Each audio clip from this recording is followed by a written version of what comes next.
IPL ఇది మన ఇండియాలో ఉన్న ప్రతి ఒక్క క్రికెట్ లవర్కి ఒక్కో ఎమోషన్ లాంటిది. ప్రతి సంవత్సరం జరిగేదైనా దీని క్రేజ్ మాత్రం ప్రతి సంవత్సరం పెరుగుతూనే ఉంది.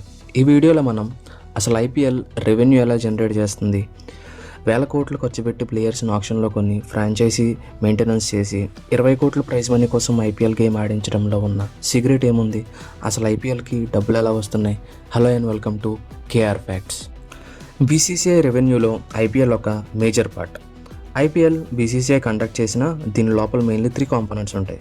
ఒకటి broadcaster, IPL teams and sponsors. BCCI వాళ్ళకి రెవెన్యూ రావడానికి మెయిన్లీ 2 సోర్సెస్ ఉంటాయి. స్పాన్సర్స్, ఇందులో టైటిల్ స్పాన్సర్స్, ఒఫీషియల్ స్పాన్సర్స్. మీరు ఐపీఎల్ని స్టార్టింగ్ నుంచి ఫాలో అయితే స్టార్టింగ్ దీన్ని డిఎల్ఎఫ్ ఐపీఎల్ అనేవారు. ఎందుకంటే అప్పట్లో మన ఇండియాలో డిఎల్ఎఫ్ అని ఒక పెద్ద రియల్ ఎస్టేట్ కంపెనీ ఉండేది. వాళ్ళు 40 కోట్లు పెట్టి టైటిల్ స్పాన్సర్షిప్ కాంట్రాక్ట్ని గెలిచారు. డిఎల్ఎఫ్ 2008 నుంచి 2012 వరకు ఐపీఎల్ ట్రాఫీని స్పాన్సర్షిప్ చేశారు. తర్వాత పెప్సీ 79.2 కోట్లు ప్రతి సంవత్సరం బిడ్ చేసి టైటిల్ స్పాన్సర్షిప్ చేశారు. వాళ్ళు 2013 నుంచి 2015 వరకు స్పాన్సర్షిప్ చేశారు. తర్వాత వివో ఐపీఎల్ 100 కోట్లతో 2016 నుంచి 2017 వరకు టైటిల్ స్పాన్సర్షిప్ చేశారు. అదే వివో ఐపీఎల్ కాంట్రాక్ట్ని రెన్యూ చేసుకొని 2018 నుంచి 2019 వరకు 440 కోట్లతో టైటిల్ స్పాన్సర్షిప్ చేశారు. ఈసారి 2020లో కరోనాలో మన వాళ్ళు బాయ్కాట్ చైనా ప్రోడక్ట్స్ అని ఈసారి కాంట్రాక్ట్ని 220 కోట్లకి డ్రీమ్ 11కి ఇచ్చేశారు. మళ్ళీ 2021లో బాయ్కాట్ చైనా వాతావరణం అంతా చల్లబడ్డాక వివోకే మళ్ళీ 440 కోట్లకి కాంట్రాక్ట్ ఇచ్చేశారు. లాస్ట్ ఇయర్లో 330 కోట్లకి టాటా వాళ్ళు 2 ఇయర్స్కి కాంట్రాక్ట్ తీసుకున్నారు. 335 కోట్లు అయినా కూడా వివో ఇచ్చేదానికంటే తక్కువే. సో అందుకే మన వాళ్ళు చైనా వాళ్ళు బిడ్ వేస్తే బాగుండు అనుకుంటారు ఎక్కువ లాభాల కోసం. ఇంత డబ్బులు కేవలం ఐపీఎల్ ట్రాఫీని స్పాన్సర్షిప్ చేయడానికి ఖర్చు పెడుతున్నారు. ఎందుకంటే కంపెనీస్ వాళ్ళ నేమ్ని జనాల్లోకి ఎక్కువ అలవాటు చేయడానికి. ఎగ్జాంపుల్, మనం ఐపీఎల్ అని విన్నప్పుడు టాటా ఐపీఎల్ అని చెప్తారు, డిఎల్ఎఫ్ ఐపీఎల్ అంటారు, లేదా వివో ఐపీఎల్ అంటారు. కానీ ఓన్లీ ఐపీఎల్ అని ఎప్పుడు చెప్పరు. దీని ద్వారా వాళ్ళ కంపెనీ నేమ్ని జనాల్లోకి తీసుకెళ్ళడానికి అంత ఖర్చు పెడతారు. ఈ వచ్చిన అమౌంట్లో 50% బీసీసీఐ తీసుకుంటుంది. మిగతా 50% ఐపీఎల్ టీమ్స్కి, ఫ్రాంచైజ్ ఓనర్స్కి ఇస్తుంది. Next, official sponsorship.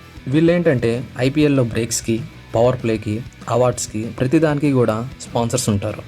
ఈ నేమ్స్ని యాడ్ చేసి కమెంటేటర్స్కి చెప్పమంటారు. For example, CEAT tyres strategic time out, great power play, మీరు వినే ఉంటారు. ఇలా అనమాట. ఇలా ఒక్కో దానికి ఒక్కో ప్రైస్ ఉంటుంది. ఇది కాకుండా బీసీసీఐకి ఇంకో పెద్ద రెవెన్యూ సోర్స్ ఉంది, అదే బ్రాడ్కాస్టింగ్ రైట్స్. ప్రతి ఛానల్ కూడా వాళ్ళకి ఐపీఎల్ బ్రాడ్కాస్టింగ్ రైట్స్ కావాలని ప్రతి ఇయర్ కొట్టుకుంటాయి. ఎందుకంటే ఐపీఎల్ క్రేజ్ తెలుసు. ఆ ఛానల్ని మనం ఖచ్చితంగా సబ్స్క్రైబ్ చేసుకుంటాం, మంత్లీ ప్లాన్స్ వేసుకుంటాం. సో అందుకే దీనికి ఛానల్స్ ఇంత డబ్బులు పెట్టడానికి అయినా రెడీ అవుతాయి. వాళ్ళకి కూడా లాభాలు బాగానే ఉంటాయి. 2008 ఆక్షన్లో Sony Pictures Network IPL broadcasting rights కోసం 10 సంవత్సరాలకి 8,200 కోట్లకి బిడ్ చేసింది. తర్వాత 2018 నుంచి 2022 వరకు స్టార్ వాళ్ళు 16,000 కోట్లకి బిడ్ చేశారు. అండ్ రీసెంట్గా జరిగిన 2023-2027 ఆక్షన్లో స్టార్ నెట్వర్క్ వాళ్ళు 48,390 కోట్లకి బై చేశారు. This is only for television rights. And రీసెంట్గా డిజిటల్ రైట్స్ కూడా అమ్ముతున్నారు. పోయినసారి హాట్స్టార్, ఈసారి వయాకామ్ వాళ్ళు 20,500 కోట్లు పెట్టుకున్నారు. ఈ 40,000 కోట్లు, 20,000 కోట్లు అంటే చిన్న అమౌంట్ కాదు కదా. ఇంత డబ్బులు పెట్టుకొని వీళ్ళు ఇంకేం లాభం చేసుకుంటారంటే, ఫర్ ఎగ్జాంపుల్ స్టార్ స్పోర్ట్స్ వాళ్ళు ఐపీఎల్ జరుగుతున్న టైంలో ఒక 10 సెకండ్ల అడ్వర్టైజ్మెంట్ ప్లే చేయడానికి 16 నుంచి 17 లక్షలు తీసుకుంటారంట. అందుకే టైం దొరికినప్పుడల్లా యాడ్స్ ప్లే చేస్తూ ఉంటారు. సో ఈ అడ్వర్టైజ్మెంట్స్ ప్లే చేయడం ద్వారా వచ్చే రెవెన్యూ పర్ మ్యాచ్కి 57 కోట్ల దాకా జనరేట్ చేస్తారు. Total 75 matches. సో ఆ లెక్కన ఇక్కడే 4,000 కోట్లు వచ్చేసాయి. దీంతోపాటు వాళ్ళ ఛానల్లో వచ్చే నార్మల్ యాడ్స్కి కూడా ఐపీఎల్ టైంలో కాస్ట్ పెంచుతారంట.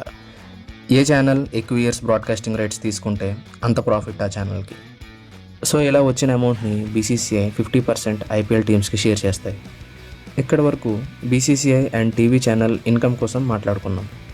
ఇప్పుడు ఐపీఎల్ టీమ్స్ విషయానికి వద్దాం. IPL teams mostly private organisations or persons maintain చేస్తారు. వాళ్ళు ఐపీఎల్ టీమ్స్ని కొనడం దగ్గర నుంచి స్టార్ట్ చేస్తే కొన్న తర్వాత మెయింటైన్ చేయడానికి లైక్ ఆక్షన్లో కొన్న ప్లేయర్స్ శాలరీస్, వాళ్ళ మెయింటెనెన్స్, ట్రాన్స్పోర్ట్, ట్రైనింగ్, ప్రతిదానికి కూడా ఈ టీమ్ ఓనర్సే చూసుకోవాలి. ఇవన్నీ కలిపి అప్రాక్సిమేట్గా 128 నుంచి 130 కోట్లు ఖర్చు అవుద్ది. కానీ ప్రైజ్ మనీ 20 crores. వీళ్ళకి బీసీసీఐ ఇస్తుంది, కానీ అన్ని టీమ్స్కి డివైడ్ చేసి ఇచ్చేసరికి ఆ మనీ తగ్గిపోద్ది. అందుకే టీమ్స్ అన్నీ కూడా వాళ్ళ ఓన్ స్పాన్సర్షిప్స్ పెట్టుకుంటారు. మీరు అబ్జర్వ్ చేస్తే ఐపీఎల్ జెర్సీ మీద ఒక కంపెనీ లోగో ఆర్ నేమ్ పెద్దగా ఉంటుంది, అదే మెయిన్ స్పాన్సర్. అదే కాకుండా ఒక ప్లేయర్ జెర్సీ మీద ఇంకో 10 ప్లేసెస్లో అడ్వర్టైజ్ చేసే ఛాన్స్ ఉంది. సో వీటిని ఐపీఎల్ టీమ్స్ యూజ్ చేసుకుని రెవెన్యూ జనరేట్ చేసుకుంటాయి. అండ్ ఆ బ్రాండ్స్కి ప్లేయర్స్ చేత కూడా అడ్వర్టైజ్మెంట్ చేయిస్తాయి. దాని ద్వారా వచ్చిన అమౌంట్ ప్లేయర్స్తో షేర్ చేసుకుంటాయి. అండ్ టికెటింగ్ అండ్ సేలింగ్ కూడా ఐపీఎల్ టీమ్స్కే వస్తాయి, మొత్తం కాదు. సపోజ్ హోమ్ గ్రౌండ్లో మ్యాచ్ జరిగితే ఆ హోమ్ టీమ్కి 80% ఇన్కమ్ ఇస్తారు. మరి ఇక్కడ ఇంత రెవెన్యూ వస్తున్నప్పుడు 20 crores కోసం ఎందుకు ఆడిస్తున్నారు? ఒకటి ప్రైజ్ మనీ కోసం, ఇంకొకటి ఎక్కువ మ్యాచెస్ ఆడటం కోసం. లైక్ ఎక్కువ మ్యాచెస్ ఉంటే స్పాన్సర్స్ నుంచి వచ్చే మనీ కూడా ఎక్కువ వస్తుంది, అందుకే ఎక్కువ మ్యాచెస్ ఆడిస్తారు. ఒకవేళ ఐపీఎల్ ట్రాఫీ గెలిస్తే బ్రాండ్ వాల్యూ పెరుగుతుంది, కాబట్టి నెక్స్ట్ ఇయర్ నుంచి స్పాన్సర్స్ దగ్గర అమౌంట్ ఎక్కువ డిమాండ్ చేయొచ్చు. వీళ్ళందరిలో ఎక్కువ అమౌంట్ జనరేట్ అయ్యేది మాత్రం బీసీసీఐకి. సో ఈ రెవెన్యూ జనరేషన్ ఫ్రమ్ ఐపీఎల్ మీద మీ ఒపీనియన్ ఏంటో కామెంట్ చేయండి. సో ఇక్కడితో ఈ వీడియో సమాప్తం. మేము చేసిన ఈ ఎఫర్ట్ మీకు వర్త్ అనిపిస్తే please do like and subscribe.